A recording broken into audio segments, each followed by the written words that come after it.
and happy Wednesday. Thank you so much for tuning in and for choosing to spend some of your time with me. I'm Maria Milagros. This is Wisdom Wednesday. This is my laundry. I'm a mom. I'm not apologizing. Welcome to real life, right? Like, this is real life. I'm not always like camera ready. Actually, I'm always camera ready. And my living room might sometimes look like this, and that's the realities of being a parent. And I am a single mom to an amazing, extraordinary teenage girl. And I want to talk this week specifically about being a mom to a teenage girl, because I get that a lot of women are really stressing out and freaking out and like coming undone about their teenagers.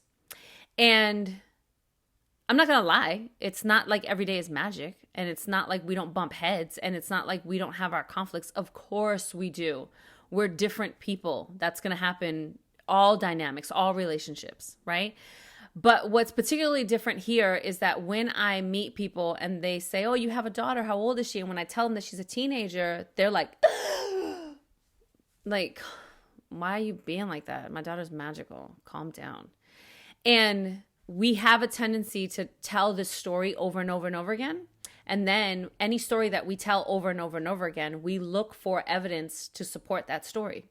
So people who tell that story about their kids can point to 1,000 different things that support that story, because that's the story that they give all their energy to.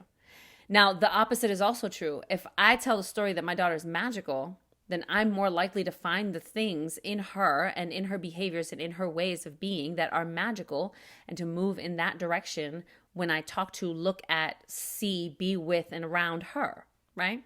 So I want to share a couple of things. As she gets older and older, every year around her birthday, I always sit and kind of reflect on the past year.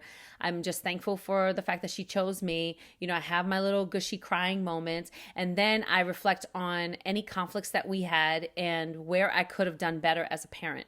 Because the reality is that our children are learning from us all the time. We can't expect our children to be great communicators if we are not modeling that for them, right? We can't expect our children to know how to handle and manage anxiety and stress if we are not modeling that for them.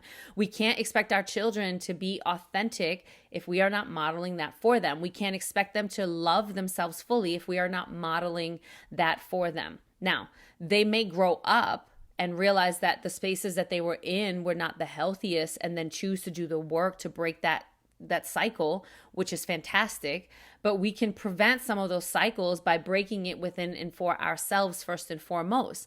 So part of that for me, because of the work that I do and because of my unwavering need to grow constantly and to become more and more self-aware, is that I self-reflect on how can I be a better parent? What can I do differently? And then I have a conversation with her and say, hey, how am I doing as your mom? Where am I missing it? What can I do differently? Now, for the most part, she doesn't ask for anything unrealistic. Like, you could give me more money to buy more clothes. It's not like that. She'll say, you know, sometimes when you get really upset with me, your tone gets really stern, and I don't like that. That I can totally work on that. I can totally work on checking my own tone. And now that I know, because sometimes we get so caught up in our emotions that we respond from that place. And it could be a lot of programming from how we were spoken to in our childhood. And in my mind, I believed, when she first told me that a couple years ago, I believed that I was doing so much better because I'm not screaming, I'm not cussing, I'm not criticizing, I'm not beating you. So in my mind, I was like, hey, I am breaking all the curses. I didn't realize until she said that how stern my voice would get and how almost hostile it could be, right? So I had to really learn how to rein that in and check myself. And the truth is that there are still times now where I will say something and I can feel the forcefulness of it, and then I'll quickly oh, I just did that. So what I like to do is I keep this kind of list. When it comes to my daughter, I keep it tabbed, and I keep a bookmark in it. And I have this little list, and it's 7 things that I've been focusing on with her being a teenager. And I wanted to share these because, again, we have to be willing to model, and we have to be willing to decide what kind of foundation we're going to create in the house so that they have a standard to match. They have a bar to match. They have an expectation to match. And a lot of that too is about learning and figuring out who they are as people as they're evolving and changing and growing, right? So let's just dive right in so I can get through these 7. The first one is I say to myself, she just got here. So I remind myself that she is a teenager, and some of the skills that took me years to develop with consistent practice, she's just learning and just harnessing those skills, right? She just got here. So if I might find myself getting frustrated or overwhelmed because she didn't follow through or she didn't do something, I say to myself, she just got here, which then leads me to the second thing that I have here, which is set clear boundaries. So I set really clear boundaries and parameters for our relationship and dynamics. And sometimes that does require me writing them down and then reading, rereading them, because I am intent on breaking cycles, right? So I'll set clear boundaries and decide what those boundaries and parameters are.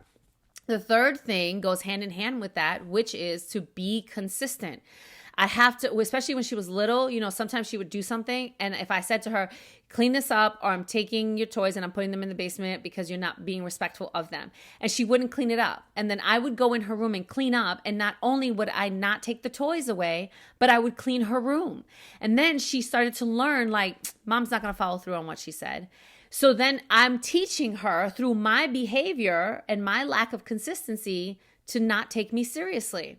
Okay, so that had to change. So I set clear boundaries, and then I am consistent. If I say that X, Y, and Z is going to happen from A, B, and C, guaranteed X, Y, and Z is going to happen. And this took practice, right? So now she's in her teenage years and she knows that there's these really healthy boundaries and that there are consequences and that mommy's going to be consistent. So mommy's going to follow through. And sometimes she'll test it, and then it's my job to follow through, right? And then sometimes she's like, I don't even want to deal because I know you're going to follow through. She says that sometimes, like, I know you're going to follow through, so I'm not even going to try, right? And it's like, okay. But again, this took practice. This took intentionality, right? The next thing is that I have to get to know who she is developmentally. I had to be willing to learn more about who she is and what's happening in her body, in her emotions, in her mental and physical state as she's evolving and changing. This is such a primary age where especially females at this age are getting massive uploads, like uptakes of estrogen. So there's a lot of hormones rolling around and causing mood swings. And sometimes they're having these mood swings and they don't even know why. And it's not necessarily their fault because they're still trying to figure out how to regulate, how to live with, how to assess what's happening in their bodies. From her doctor's office, her pediatrician's office, I took one of those pamphlets, and it's like your teenage child's developmental age, and it's all about girls, and it opens like this and it opens like this. So sometimes when I feel like this little girl's acting crazy, I'll pull the pamphlet and like, let me check the pamphlet. Oh, she's right on par with her development. This is what's happening. This is what's happening. This is why, and this is how I can respond to it, right? Which leads me to my next one, which is admitting that we don't have all the answers and that we don't know everything. I am very honest and upfront with my daughter. Honesty is one of the pillars in our house. It's love, respect, honor, honesty, and fun. And so I want to make sure that I'm very honest and upfront. Like, I don't always have all the answers, and I don't know how to help you right now, or I don't know what to say here, or I don't, right? Or like, I just don't know. And like saying that out loud gives her the opportunity to see me as a whole person. I don't pretend to have all the answers, which means, baby girl, you don't have to have all the answers either, right? Which leads me to my next one, which is number 6. It is us against the thing. So a couple of years ago, I developed this mantra, right? Because I heard it in a movie or something. It was about marriage. And the guy said, it's me and you against the problem. It's not me against you and then against the problem. And I thought, oh, that's so brilliant for all relationships, right? Imagine if we really approached it that way. It's me and you, which means we're going to strive to try to understand and help and support each other. And then whatever the issue is, we are going to come together and deal with the issue. And when we do that, especially with a teenage girl who sometimes feels really lost and disconnected, she feels like, the world is against her and she's not good enough unless she fits a standard. And what does that standard mean? And it's always changing. And then like, what's happening in my body and why am I crying? I don't even know, right? There's a lot happening for them all the time. And my job is to try to understand her as much as possible, try to remember what it was like to be there, and then say, okay, we can do this. Like, how can I best support you? And if she doesn't have an answer, Can we try this? Maybe I come with some answers, but remembering it's us against the thing. And then finally, the seventh one is not being afraid to apologize. Apologize when necessary. If you miss it, apologize. One of the things that I do every year around her birthday is I sit down, because I have this unwavering need for self-growth and self-awareness. I want to level up all the time. So I will sit down around her birthday and just spend some time in thanks and in praise that she chose me and that I'm her mom and I have the opportunity to partake in this relationship and how much I've grown and how much she's grown and where the conflicts were and how I can do better.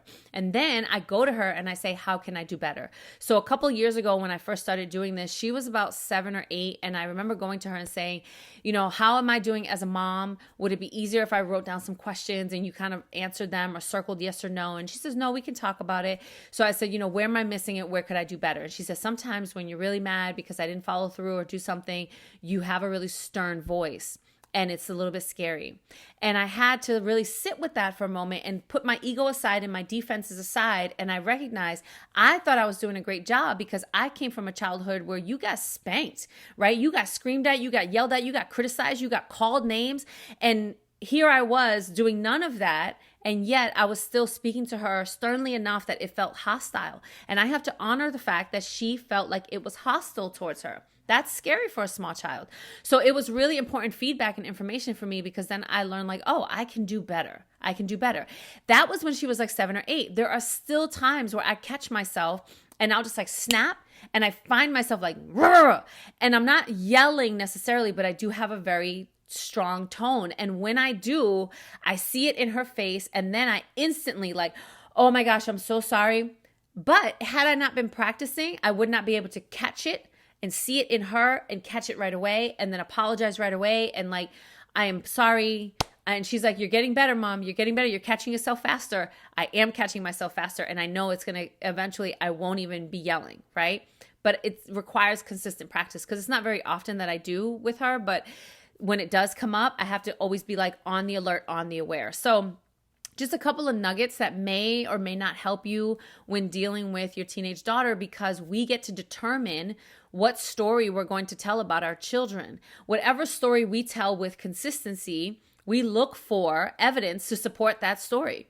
So if we tell the story based on the old program, based on everybody else saying terrible 2s, horrible 3s, teenagers, if we keep telling that story, we're going to keep looking for and finding evidence to support that story.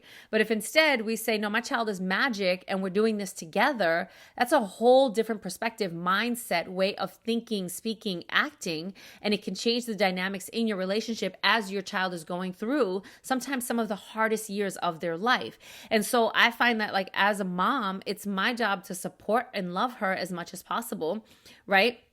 In a healthy way. While she's going through this really hard time. I don't want to be another factor that makes this time even harder on her. And I miss it. I miss it sometimes. I miss the mark. Absolutely, I do. And I ask for forgiveness. I apologize. I ask for forgiveness. And then I'm constantly trying to be intentional about catching myself for next time. So that's what I have for you this week. I hope that you found this beneficial. And it's not just with our children, but it can also be used in any relationship and dynamic. If you found this beneficial, please give it a thumbs up. If you know someone who can benefit from it, please share it. And if you haven't already, subscribe to my channel. And next week, we're going to talk about something completely different. But if you have ideas or you have questions or you want to learn more about any of this stuff, by all means, reach out. Let me know in the comment section. Shoot me an email at supersparklyeverything@gmail.com or go on over to my website, www.mariamilagros.net, and click on the purple toolbar, sign up, and send me an email. All right. That's all I got. I love you, and there's nothing you can do about it. Peace.